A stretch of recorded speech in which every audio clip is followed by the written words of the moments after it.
Good morning students. आज की class में हम लोग पढ़ने वाले हैं वापस कर सके ऐसे डिबेंचर निर्गमित करते समय उसकी हिसाबी असरें। जैसा कि आप लोगों को याद होगा, जब मैंने पहला क्लास लिया था, ठीक है, जो हमारा वीडियो नंबर 1 था, उसमें मैंने समझाया था कि अगर मान लो क्या हम कई सारे ऐसे डिबेंचर भी निर्गमित करते हैं जो एक निश्चित समय के बाद हमें वापस करना होता है। क्या करना होता है हमें? एक निश्चित समय के बाद उन्हें वापस करना होता है। तो इस उनको हम क्या बोलते हैं? वापस कर सके ऐसे डिबेंचर। यानी जब हम ऐसे डिबेंचर प्रकाशित करते हैं जिनको एक निश्चित समय के बाद वापस करना पड़ता है, तो उनकी हिसाबी असरें हमें प्रकाशित करते समय ही लिखनी पड़ती है, ताकि हमें ये पता रहे कि हमें वापस करना है। जैसे कि मान लो, अगर मैं किसी से 1 लाख रुपए लेता हूँ और मुझे पता है कि मुझे 5 दिन के बाद उसको पैसे देने हैं, तो तुम्हें पता है कि अगर मैंने 1 लाख रुपए किसी से लिया और 5 दिन के बाद उसको पैसे देने हैं, तो टेंशन तो मुझे आज से ही रहेगा ना। तो वो टेंशन की मुझे व्यवस्था तो करनी पड़ेगी आज से ही। अब ऐसा तो है नहीं कि 5वें दिन ही सीधा जाऊं और जब जिस दिन है ना, कहते हैं ना, तलवार एकदम गले पर आ जाए उस दिन जाके व्यवस्था करूं। वो कहावत बोलते हैं ना कि जिस जब प्यास लगे तब कुआं खोदने बैठो, वैसा तो नहीं कर सकते ना। तो हमें व्यवस्था पहले से ही करके चलना पड़ता है। तो उसी को आज हमें सीखना है कि कैसे करना होता है। तो सबसे पहले चीजें हम समझते हैं कि जो डिबेंचर है, बेसिकली हम वो मूल कीमत पर, प्रीमियम से या बट्टा से प्रकाशित कर सकते हैं। यानी कि देखा जाए तो हम 3 तरह से, कितने तरह से, 3 तरह से निर्गमित कर सकते हैं। कैसे कैसे? मूल कीमत से, प्रीमियम से और बट्टा से। लेकिन जब हमें डिबेंचर धारकों को पैसे वापस करने होते हैं, लेकिन जब हमें उन्हें पैसे वापस करने होते हैं, क्या करने होते हैं उन्हें? जब पैसे वापस करने होते हैं तो हम धारकों को, ठीक है, कैसे वापस करेंगे? या तो मूल कीमत से या तो प्रीमियम से। यानी कि हम प्रकाशित 3 तरह से कर सकते हैं, मूल कीमत से, प्रीमियम से और बट्टा से। लेकिन जब हमें पैसे वापस करने होते हैं तो सिर्फ हम 2 तरह से कर सकते हैं, एक है मूल कीमत है और एक है प्रीमियम है। क्लियर इतना? तो इसको यहाँ पे मैं साइड में लिख देता हूं ताकि तुम लोग इसको अच्छे से लिख सको कि जो है प्रकाशित है, ठीक है, प्रकाशित तो हम 3 तरह से कर सकते हैं। कैसे कैसे? मूल कीमत, प्रीमियम और बट्टा। लेकिन इनको जब वापस करना होता है, ठीक है, इनको जब हमें वापस करना होता है तो वापस हम सिर्फ 2 तरह से कर सकते हैं। कैसे कैसे? एक है मूल कीमत से और एक है प्रीमियम से, ठीक है। तो ये 2 चीजें हैं जो आपको याद रखनी है कि हम प्रकाशित 3 तरह से कर सकते हैं। ये है प्रकाशित का और ये है वापस का। अब उसके बाद आगे देखते हैं क्या लिखा हुआ है। अब जब हमें प्रकाशित करना, सॉरी, जब हमें वापस करना है, तो आज की क्लास में हम क्या समझेंगे कि जब हमें मूल कीमत से वापस करना हो। कैसे वापस करना हो? मूल कीमत से। तो इसमें हम 3 कॉलम देखेंगे। एक तो ऐसा होगा कि जब हम डिबेंचर निर्गमित करेंगे, ठीक है। एक ऐसा होगा कि जब हम वापस करेंगे, यानी वापस करते समय प्रविष्टि। और एक ऐसा होगा जिसमें हम सच में उन लोगों को पैसे वापस करेंगे। देखो, वापस करते समय प्रविष्टि का मतलब ये होगा कि जिस दिन हमें पैसे वापस करने होंगे उस दिन हमें व्यवस्था करनी पड़ती है, उसके कुछ दिन पहले। और उसके बाद जिस दिन वापस करना होगा उस दिन हमें भुगतान करना पड़ता है, ठीक है। यानी 2 चीजें हैं। एक तो क्या होगा, एक आपका होगा वापस करते समय प्रविष्टि, और एक होगा कि जब पैसे उनको सच में वापस किए जाएं। तो ये मैं पूरा लिख के समझाऊंगा, यहाँ पे मैं नहीं समझाऊंगा, टेंशन नहीं लो, मैं पूरा लिख के समझाऊंगा, ठीक है। तो मैंने क्या कहा कि यहाँ पे टोटल 3 कॉलम बनेंगे और एक सिचुएशन बनेगा। सिचुएशन क्या है कि हमें वापस कैसे करना है? मूल कीमत पर। तो यहाँ पे मैं लिख देता हूँ कि मूल कीमत पर वापस करना है। किस पे वापस करना है? मूल कीमत पर वापस करना है। तो प्रकाशित हम कितने तरह से कर सकते हैं? 3 तरह से। लेकिन हम वापस कितनी तरह से कर सकते हैं? सिर्फ 2 तरह से। तो हमें पहला है हमारा मूल कीमत पर वापस करना है, ठीक है। तो इसको यहाँ पे मैंने डब्बा बना के थोड़ा सा अच्छे से बना दिया। ओके, मूल कीमत पर वापस करना है। लेकिन हम प्रकाशित तो 3 तरह से कर सकते हैं ना। तो मूल कीमत पर वापस करने का मतलब ये हुआ कि पहले तो समझते कि मूल कीमत पर प्रकाशित किया था। तो यहाँ पे मैं लिख देता हूँ कि प्रकाशित हमने कैसे प्रकाशित किया है। तो हमारा पहला है कि हमने मूल कीमत पर प्रकाशित किया है। कैसे प्रकाशित किया है? मूल कीमत पे। तो उसके बाद आगे बढ़ते हैं। तो यहाँ पे हमने पढ़ा था, इसमें हेडिंग क्या लिखना है हमें कि निर्गमित करते समय। मैं पूरा नाम नहीं लिखूंगा कि निर्गमित करते समय प्रविष्टि, मैं सिर्फ लिखता हूं निर्गमित करते समय। यानी जब हम प्रकाशित करते हैं तो उस समय क्या रोजनामचा बनेगा। अब एक चीज यहाँ थोड़ा याद रखना है कि हम लोगों ने जब प्रकाशित करने वाला रोजनामचा पढ़ा था तो उसमें हमने देखा था कि ये लोग कई तरह से पैसे मंगवाते हैं, यानी इंस्टॉलमेंट में। जिसको हमने पढ़ा था ये लोग कैसे करते हैं, हफ्ता हफ्ता पैसा मंगवाते हैं। लेकिन जब हम ये वाला पॉइंट पढ़ते हैं कि वापस करने योग्य डिबेंचर, तो हम ऐसा समझते हैं कि पैसे एक साथ मंगवा लिया है। कैसे मंगवा लिया है, पैसे एक साथ मंगवा लिया है। और इसका भी रोजनामचा जो है वो मैंने तुम लोगों को, इसका रोजनामचा मैंने दूसरे नंबर के वीडियो में बताया है, और वो वीडियो मैंने लिंक में भी दिया है। और तुम्हारा ये ऊपर वीडियो के ऊपर ऐसा छोटा सा ऐसा आई करके गोला बना होता है, आई कार्ड जिसको बोलते हैं, वहां पे भी मैंने लिंक दिया हुआ, दोनों जगह से तुम्हें मिल जाएगा। ठीक है, तो अभी ध्यान से समझो कि जब हमें एक साथ निर्गमित किया है, मतलब एक साथ सारे पैसे मिल गए, तो रोजनामचा कैसे बनेगा वो समझो। सबसे पहले हमने निर्गमित कैसे किया हुआ है, मूल कीमत से, यानी प्रकाशित कैसे किया हुआ है, मूल कीमत से। तो निर्गमित करने का रोजनामचा क्या बनेगा, तो तुम्हें पता है रोजनामचा बनता है बैंक खाते उधार। क्या बनेगा, बैंक खाते उधार। और जमा क्या होगा, आवेदन। जमा क्या होगा, आवेदन और आवंटन। याद रखना कि अगर पैसे सारे एक साथ मिल जाए तो दो नाम लिखते हैं, आवेदन और आवंटन खाते जमा। कितना नाम लिखते हैं, दो नाम, आवेदन और आवंटन। तो मैं एक एग्जांपल लेके चलता हूं ताकि तुम्हें क्लियरली समझ में आ जाए, तो मुझे तुम्हें सवाल भी है ना ज्यादा बताने में कष्ट नहीं होगा और तुम्हें समझने में कष्ट नहीं होगा। ठीक है, तो यहाँ पे मैं एग्जाम्पल लेके चलता हूँ कि मान लो कि जो हमारा डिवेंचर है उसकी कीमत है 100 रुपए, और हमें वापस भी कितने में करना है, 100 रुपए में करना है। ठीक है, तो अभी यहाँ पे ध्यान से समझो, डिबेंचर की कीमत कितनी है, 100 रुपए में। हमने प्रकाशित कितने में किया, 100 रुपए में किया। वापस भी कितने में कर रहे हैं, 100 रुपए में कर रहे हैं। तो जब हमने प्रकाशित किया होगा तो रोजनामचा हमने क्या बनाया होगा, बैंक खाते उधार 100 रुपए, आवेदन आवंटन खाते जमा 100 रुपए, यही हमने बनाया होगा। तो ये तो हो गया तुम्हारा प्रकाशित करने का। प्रकाशित करने के बाद मैंने क्या बोला था कि जब हमें वापस करना है तो वापस करते समय प्रविष्टि, मैं हेडिंग यहाँ पे लिख देता हूं, वापस करते समय। ठीक है, वापस करते समय प्रविष्टि। अब देखो हमें वापस कैसे करना है, हमें वापस करना है मूल कीमत में, यानी 100 ही रुपए वापस करना है। ध्यान से समझना, ठीक है, इसको 3 कॉलम में पहले बना ही देता हूं। फिर ये तीसरा जो कॉलम बनेगा वो ही होगा भुगतान करते समय, ये वापस करते समय, और ये सच में जो हमने पैसे भुगतान किया। तो यहाँ पे मैं लिख देता हूँ भुगतान किया। ठीक है, जैसे मैं रोजनामचा लिख रहा हूँ ऐसे ही एक पेज पे 3 लाइन ड्रॉ करके तुम लोग बना लेना, कोई दिक्कत नहीं होगा, बहुत अच्छे से समझ में आ जाएगा। अब उसके बाद ध्यान से समझो, हमने ये प्रकाशित किया है तो प्रकाशित का तुम्हें पता है 2 रोजनामचा बनता है। एक तो होगा बैंक खाते उधार, आवेदन और आवंटन खाते जमा, ये जो होता है। उसके बाद इसकी जो दूसरी एंट्री होती है वो होती है डिबेंचर में एंट्री, डिबेंचर में लेकर जाते हैं। तो उसका रोजनामचा कैसे बनेगा, उसका रोजनामचा बनेगा आवेदन खाते, पूरा नाम लिख देता हूँ, आवेदन आवंटन खाते उधार। क्या होगा, आवेदन और आवंटन खाते उधार, और जमा क्या हो जाएगा, डिबेंचर खाते। तो जमा हो जाएगा डिबेंचर खाते का। अब देखो हमने प्रकाशित कितने में किया है, 100 में, तो आवेदन आवंटन में भी 100 जाएगा और डिबेंचर में भी कितना जाएगा, 100, क्योंकि डिबेंचर कितने का है, 100 का है। और जब हम वापस करने की बात करते हैं तो ध्यान से समझना, डिबेंचर हमारे लिए क्या होता है, दायित्व होता है, क्योंकि हमने क्या लिया है, लोन लिया है ना। क्योंकि ये क्या है, एक तरह का ऋण पत्र माना जाता है, जिसको ऋण माना जाता है। ऋण का मतलब क्या होता है, पैसा उधार लेना, और उधार अगर लियो तो तुम्हारे लिए क्या है, दायित्व है। तो जब इनको पैसे वापस करने जाओगे तो यहाँ पे जो डिबेंचर खाता जमा किया है, यहाँ पे क्या हो जाएगा, डिबेंचर खाते उधार। क्या हो जाएगा, डिबेंचर खाते, इसको मैं उसी कलर में लिखता हूँ, ये कलर थोड़ा अच्छा नहीं दिखता। तो यहाँ पे क्या बनेगा, डिबेंचर खाते उधार। अब ध्यान से समझना, यहाँ पे मैंने क्या किया था, डिबेंचर खाते जमा किया था, क्योंकि ये मैं अपना दायित्व बढ़ा रहा हूँ। अब मैं यहाँ पे दायित्व अपना घटा रहा हूँ, ठीक है, क्योंकि अब मैं वापस करने वाला हूँ। तो डिबेंचर खाते क्या हो गया, उधार हो गया। दायित्व हमेशा क्या होता है, जमा होता है, इसलिए यहाँ पे जमा हुआ है, और जब मैं वापस करूंगा तो डिबेंचर खाते क्या हो जाएगा, उधार हो जाएगा। अब सवाल है कि जमा क्या होगा। अब हम पैसे किसको वापस करने वाले हैं, डिबेंचर धारक को। तो रोजनामचा बनेगा डिबेंचर धारक खाते जमा, यानी हमारा जो दायित्व है उस दायित्व का अब नया नाम है, उसका नाम है डिबेंचर धारक। पहले क्या नाम था, डिबेंचर था, अब हम वो डिबेंचर खत्म कर दिए। अब हमें पैसे किसको लौटाने हैं, धारक को। तो रोजनामचा क्या बनेगा, डिबेंचर धारक खाते जमा, ये बनेगा वापस करते समय।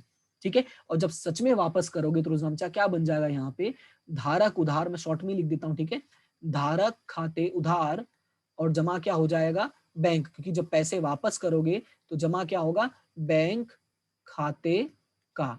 ठीक है, जमा क्या हो जाएगा, बैंक खाते का। अब देखो रकम इसकी कैसे होगी, हमने प्रकाशित कितने में किया था, 100 में किया था। ठीक है, डिबेंचर में भी कितना गया, 100 गया। और जब वापस करते समय बारी आई तो हमने वापस कितने करने का मतलब वापस कितना करने का तय किया हम लोगों ने, 100 रुपए। और जब सच में वापस किया तो भी कितना वापस किया हम लोगों ने, 100 रुपए। ठीक है, तो ये था मूल कीमत से प्रकाशित करके मूल कीमत से वापस करना। अब हम बढ़ते हैं आगे पे और प्रकाशित करते हैं प्रीमियम से। ठीक है, पूरा पॉइंट यही रहेगा, लेकिन हमने बस प्रकाशित कैसे कर दिया है, प्रीमियम से।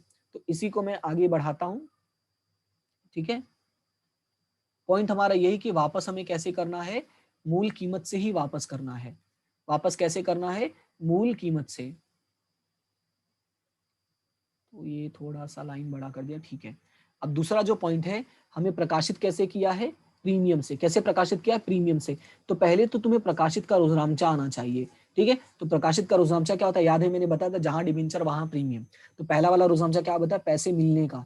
तो पैसे मिलने का रुजनामचा क्या बनता है, बैंक खाते उधार। मेरे साथ रिपीट करते जाओ मन में तो अच्छा रहेगा, बैंक खाते उधार। अब सवाल है कि जमा क्या होगा, तो तुम्हें पता है जमा क्या होगा, आवेदन और आवंटन। जमा क्या होगा, आवेदन और आवंटन खाते, यानी डिबेंचर आवेदन आवंटन खाते क्या हो जाएगा, जमा। तो यहाँ पे लिख देता हूं, डिबेंचर आवेदन और आवंटन खाते जमा। अब प्रकाशित कितने में किया है, तो ये जो प्रकाशित है इसको मैं मान लेता हूँ 120 रुपए में किया है। कितने में किया है, 120 रुपए में। प्रीमियम का मतलब क्या होता है, एक्स्ट्रा पैसा। ठीक है, अभी ध्यान से समझना कि हमने प्रकाशित अगर 120 में किया था तो बैंक से पैसे कितने मिलेंगे, 120 रुपए मिलेगा। और अंश आवेदन आवंटन में भी कितना जाएगा, 120 रुपए जाएगा। लेकिन अगला रुजनामचा है जो डिबेंचर खाते में लिखने का, वो देखो कैसे बनेगा। तो डिबेंचर खाते में जब लिखेंगे तो आवेदन आवंटन क्या हो जाएगा, उधार हो जाएगा।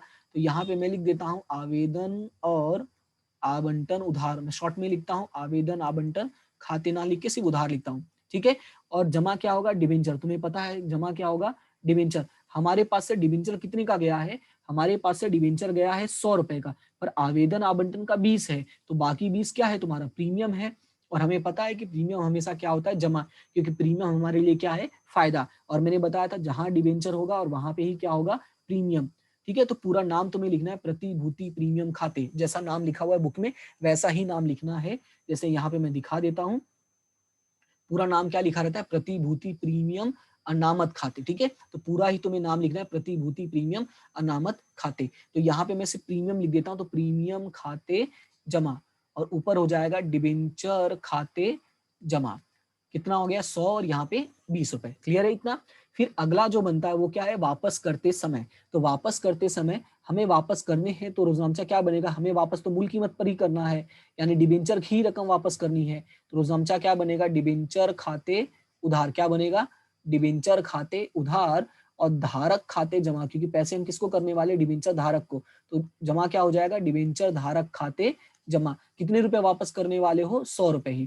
तो यहाँ पे जमा भी कितना हो जाएगा, 100 रुपए। और जब पैसे वापस करोगे तो रोजनामचा क्या बनेगा, धारक उधार और बैंक जमा। क्या होगा, धारक उधार और बैंक खाते जमा। अब ध्यान से देखो, इसका जो ये दोनों रोजनामचा बना है, देखो ये दोनों रोजनामचा एकदम सेम टू सेम बना है ना। ये दोनों जो रोजनामचा है क्या, एकदम सेम टू सेम बना है। उसका रीजन यही है कि हमें वापस कैसे करना है, मूल कीमत से। और सब में जब मूल कीमत से ही वापस करना, तो वापसी का तो रोजनामचा सब में सेम ही होगा, यानी जो इधर बनेगा वही इधर भी बनेगा। ओके, तो वापसी का रोजनामचा सेम है, बस वही याद रखना है। एक ही याद कर लोगे तो पूरा हो जाएगा। लेकिन प्रकाशित की बात आती है तो प्रकाशित हम अलग अलग तरीके से करेंगे। तो ये हमारा तो बेसिक रोजनामचा ही है। तो ये हमारा हो गया बेसिक रोजनामचा, और ये हो गया हमारा एक जैसा, यानी देखा जाए तो टॉपिक तो खत्म हो गया। इजी है, राइट। अब उसके बाद चलो तीसरा भी कर लेते हैं, बट्टा से। ठीक है, तीसरा हम कैसे प्रकाशित करते हैं, बट्टा से। बट्टा से प्रकाशित करने का मतलब यहाँ पे मैं 90 रुपए लिख देता हूँ कि मान लो कि जो हमने डिबेंचर प्रकाशित किया वो कितने में किया है, 90 रुपए में किया है। तो प्रकाशित का रोजामचा क्या बनेगा, सबसे पहले बैंक खाते क्या होगा, उधार होगा। तो वो हम लिखते हैं बैंक खाते क्या होगा, उधार। रोजामचा क्या बनेगा, ये थोड़ा सा मैं नीचे कर देता हूँ, हाँ लाइन और बढ़ा दो। देखो रोजनामचा क्या बनेगा, सबसे पहले तो पैसे मिलेंगे, तो रोजनामचा बनेगा बैंक खाते उधार। और जमा क्या होगा तुम्हारा यहाँ पे, अंश आवेदन, सॉरी डिबेंचर आवेदन आवेदन और आवंटन खाते। तो यहाँ पे मैं लिख देता हूँ, एक मिनट, इसको शॉर्ट में ही लिखता हूँ मैं, एक मिनट। यहाँ पे क्या हो जाएगा, आवेदन और आवंटन। मैं पूरा अब नाम नहीं लिखूंगा क्योंकि मैंने पहले वाले में ही पूरा नाम लिखा था, तो यहाँ पे अंश, सॉरी अंश बोल रहा हूँ बार बार, आवेदन आवंटन खाते लिख के खत्म कर देता हूँ, ठीक है। अब हमने कितने में प्रकाशित किया है, 90 रुपए में, यानी हमारे बैंक में कितने रुपए आए होंगे, 90 रुपए। तो यहाँ पे बैंक खाते उधार 90 कर देता हूँ, आवेदन और आवंटन खाते जमा भी कितना करता हूँ, 90 करता हूँ। लेकिन जब इसको हम डिबेंचर खाते में लेकर जाएंगे तो तुम्हें पता है रोजामचा क्या बनता है उसका, यहाँ पे आवेदन और आवंटन क्या हो जाएगा, उधार हो जाएगा। आवेदन और आवंटन खाते उधार हो जाएगा। कितने से उधार होगा, 90 रुपए से। तो यहाँ मैं लिख देता हूँ 90 रुपए। अब जमा क्या होगा वो समझो। तो सबसे पहले तो डिबेंचर जमा होगा। हमारे पास से डिबेंचर कितने का गया होगा, हमारे पास तो डिबेंचर 100 का ही गया, क्योंकि डिबेंचर की जो कीमत थी वो कितनी थी, 100 रुपए थी। यहाँ पे देखो मैंने लिखा था कि जो डिबेंचर की कीमत है वो कितनी है, 100 रुपए है। और प्रकाशित हम अलग अलग सिचुएशन में कर रहे हैं, ठीक है। यानी डिबेंचर की कीमत तो वही होने वाली है। तो यहाँ पे जो लिखोगे जमा में वो तो होगा 100 रुपए। तो सवाल है कि 10 रुपए क्या हुआ, तो 10 रुपए हमने बट्टा दिया, तुम्हारा नुकसान हुआ, और नुकसान हमेशा क्या होता है, उधार होता है। तो डिबेंचर बट्टा खाते, तो इसको मैं मिटा के पूरा अच्छे से वापस लिखता हूं। यहाँ पे क्या होगा, डिबेंचर बट्टा खाते उधार कितना रुपए से होगा, 10 रुपए से। तो रोजनामचा क्या बन जाएगा, आवेदन आवंटन खाते उधार बट्टा खाते उधार और डिबेंचर खाते जमा, ये बनेगा तुम्हारा रोजनामचा। क्लियर है, ये प्रकाशित का बनेगा। अब उसके बाद वापस करते समय, तो वापस करते समय तो हमें तो मेन कीमत ही वापस करनी है। तो रोजनामचा क्या बनेगा, डिबेंचर उधार, एकदम ही आसान है, ऊपर हमने 2 बार किया, ये डिबेंचर उधार धारक जमा, और यहाँ पे क्या बनेगा, धारक उधार और बैंक जमा। बात समझ में आया, एक दो बार लिखोगे तो आसानी से इसको याद हो जाएगा। हमें वापस कितना करना है, पूरे 100 रुपए। तो यहाँ पे भी 100 आएगा, यहाँ पे भी 100 आएगा, यहाँ पे भी 100 आएगा और यहाँ पे भी 100 आएगा। तो ये है तुम्हारा पूरा वापसी का रोजनामचा। तो इसको मैं थोड़ा छोटा कर देता हूँ, और अगर स्क्रीनशॉट लेना चाहो तो स्क्रीनशॉट ले सकते हो, और नहीं तो कोई दिक्कत नहीं। हालांकि अच्छा तो लग रहा है, थोड़ा और छोटा कर देता हूँ ताकि एक साथ एक ही पेज में पूरा आ जाए। ठीक है, आ गया लगभग। हाँ, अभी स्क्रीनशॉट लेना चाहो तो स्क्रीनशॉट ले लो, बाद में अच्छे से इसको लिख लेना। और मैंने एग्जाम्पल के साथ लिखा है, ये एग्जाम्पल ही एक्चुअली तुम्हारा एक सवाल है। अभी मैं तुम्हें दिखाता हूँ सवाल कैसे करते हैं, इसका स्क्रीनशॉट चाहो तो ले सकते हो। यहाँ पे मैं लिख देता हूँ, स्क्रीनशॉट ले लो, ठीक है। ओके, तो अभी हम लोग सवाल देख लेते हैं, एक छोटा सा एक सवाल देख लेते हैं ताकि तुम्हें ये चीजें एकदम ही कंफर्म हो जाए। तो पहले रोजनामचा को इसको रिवाइज कर लो फटाफट, वीडियो रोको और पूरा रोजनामचा रिवाइज कर लो। वीडियो को रोको, 4-5 मिनट रिवाइज करो पूरा अच्छे से, उसके बाद आगे बढ़ाना, ठीक है। और अगर मान लो तुम्हें बढ़ाना ही है तो तुम बढ़ा सकते हो, फटाफट सवाल भी देख सकते हो। तो यहाँ पे सवाल में दिखाता हूँ, उदाहरण नंबर तुम्हारा ये रहा, उदाहरण नंबर 12। कौन सा है, उदाहरण नंबर 12, इसको देख लो अच्छे से, उदाहरण नंबर 12। अब इसमें देखो रोजनामचा कैसे बनेगा। सबसे पहले क्या लिखा है, ₹100 की मूल कीमत के 10% के डिबेंचर, 5,000 डिबेंचर है, कैसे निर्गमित किया, मूल कीमत से। कैसे निर्गमित किया है, मूल कीमत से, और वापस कैसे करना है, मूल कीमत पे। तो रोजनामचा बना लो सबसे पहले फटाफट, बैंक उधार आवेदन आवंटन जमा, आवेदन आवंटन उधार और डिबेंचर जमा। रोजनामचा देखो याद हो गया कि नहीं। तो रोजनामचा क्या बनेगा, बैंक उधार आवेदन आवंटन जमा, आवेदन आवंटन उधार और डिबेंचर जमा। कितने का डिबेंचर है वो देखो, 5,000 डिबेंचर है, 100 रुपए का। तो मैंने देखो एग्जाम्पल सेम लिया था कि नहीं। तो बस तुम्हें यहाँ पे क्या करना, एक्स्ट्रा लिखना पड़ेगा, 5,000 गुणे 100। बाकी हमारा सेम ही था, मैंने 100 लिखा था, बस तुम इसके आगे गुणे करके 5,000 कर देना। तो 5,000 गुणे 100 यानी 5 लाख हो जाएगा। यहाँ पे भी 5 हो जाएगा, यहाँ पे भी सेम ही रकम हो जाएगा। वापस भी मूल कीमत से ही करना है, तो वापस मूल कीमत से ही करना है। तो उसका रोजनामचा भी देखो क्या बनेगा, डिबेंचर खाते उधार और धारक खाते जमा, धारक उधार बैंक जमा 5 लाख 5 लाख। क्लियर है इतना। उसके बाद अगला है वापसी का, मतलब दूसरा रोजनामचा। दूसरे में बोला 5% बट्टा से प्रकाशित किया। तो 5% बट्टा का मतलब ये हुआ, 100 रुपए का था, 5% बट्टा मतलब हमने 95 रुपए में प्रकाशित किया। लेकिन वापस कैसे कर रहे हैं, मूल कीमत पे, यानी वापस तो हम 100 रुपए में कर रहे हैं, प्रकाशित भले 95 में किया है। तो देखो उसका रोजनामचा कैसे बना है, यहाँ पे देखो इन लोगों ने लिख भी दिया है कि हमने निर्गमित किया है 95 में, लेकिन वापस कैसे करना है, 100 रुपए में। तो रोजनामचा क्या बनेगा, सबसे पहले बैंक खाते उधार आवेदन आवंटन जमा। क्या होगा, बैंक खाते उधार आवेदन आवंटन जमा। तो बैंक में कितने पैसे आएंगे, तो 5,000 गुणे 95 रुपए आएंगे, क्योंकि 5 का तो हमने बट्टा दे दिया। तो रोजनामचा क्या बनेगा, बैंक उधार आवेदन आवंटन जमा 5,000 गुणे 95। यहाँ पे हो जाएगा 4,75,000, और यहाँ पे भी कितना हो जाएगा, 4,75,000। उसके बाद यहाँ पे अगला क्या होगा, डिबेंचर आवेदन आवंटन खाते उधार, डिबेंचर बट्टा खाते उधार और डिबेंचर खाते जमा, क्योंकि यही क्या होता है दोबारा लिखते हैं। और मैंने कहा था डिबेंचर के अपोजिट में बट्टा आता है, जहां डिबेंचर उसके अपोजिट में बट्टा, क्योंकि ये दोनों कैसे हैं, ये दोनों समझ ले सौतेले हैं, सौतेलों की जल्दी बनती नहीं है, वो दोनों सगे भाई होते हैं, डिबेंचर और प्रीमियम, और ये दोनों क्या सौतेले हैं, तो सौतेले की थोड़ी प्रॉब्लम चलती है, ऐसे समझा तो ये लोग नहीं रहने दो, वो एग्जाम्पल अच्छा नहीं है तुम्हारे लिए, तुम लोग है ना ज्यादा दिमाग लगाने लगोगे, तो ठीक है, तो फिलहाल सौतेले ही समझते हैं। तो डिबेंचर जमा होगा तो बट्टा क्या होगा, उधार होगा, कितने से उधार होगा, 5 रुपए से, तो 5,000 गुड़े कितना हो जाएगा, 5, तो ये कितना हो जाएगा, 5,000 गुड़े 5 करोगे कितना हो जाएगा, ये 25,000 रुपए हो जाएगा, ठीक है। बाकी के तो सेम ही सेम है, यहाँ पे डिबेंचर में जमा कितना होगा, पूरे 100 से जमा होगा, क्योंकि हमारे पास तो डिबेंचर कितने का गया है, डिबेंचर तो पूरे 100 का ही गया है, ठीक है, और आवेदन आवंटन की कीमत कितनी, 95 रुपए, तो यहाँ पे 5,000 गुणे 95 ही होगा, क्लियर है। तो ये रहा तुम्हारा रोजनामचा। वापस करने का तो वापस का तो सेम ही होगा, डिबेंचर उधार धारक जमा धारक उधार बैंक जमा, तो उसका एक ही रोजनामचा बनाया है, डिबेंचर उधार धारक जमा धारक उधार डिबेंचर जमा, सॉरी बैंक जमा, क्लियर है। अब उसके बाद है तुम्हारा प्रीमियम से, तो प्रीमियम कैसे प्रकाशित किया, 108 से प्रकाशित किया, तो मैंने बता दिया है, बैंक उधार आवेदन आवंटन जमा आवेदन आवंटन उधार और डिबेंचर जमा और प्रीमियम जमा, ठीक है। तो ये वाला तुम लोग खुद कर लेना, और अगर कोई प्रॉब्लम होती है तो तुम लोग कमेंट सेक्शन में बता सकते हो, ठीक है, कमेंट सेक्शन में बता दिया करो, ताकि मुझे पता चले कि कौन कौन दिख रहा है कौन कौन नहीं दिख रहा, हाजिरी जिसको बोलते हैं हम लोग, ठीक है, वो अपनी लगा सकते हो। और अगर क्या अपने दोस्तों के साथ करना ही है तुम लोगों को, ठीक है, क्या करोगे, शेयर करोगे और वीडियो को लाइक करोगे और चैनल को क्या करोगे, सब्सक्राइब करोगे, ठीक है, ये 3 चीजें करते रहो, तो इससे क्या होगा, मेरी भी थोड़ी बहुत मदद मिल जाएगी और मुझे भी बहुत अच्छा लगेगा कि तुम लोग मुझे इतना सपोर्ट कर रहे हो, ठीक है। बाकी जो भी एक्स्ट्रा चीजें होंगी वो भी मेरा बताने की बहुत इच्छा होगी, ओके। तो मिलते हैं हम अपने नेक्स्ट वीडियो में, तब तक के लिए इतना ही, पढ़ते रहो अपना, और जो भी चीजें हैं वो अपना अच्छे से करना, एग्जाम्पल्स भी अच्छे सॉल्व करना, और कोई डाउट होता है तो कमेंट सेक्शन में जरूर बताना। हम मिलते हैं अपने नेक्स्ट क्लास में, तब तक के लिए थैंक यू सो मच और हैव अ गुड डे।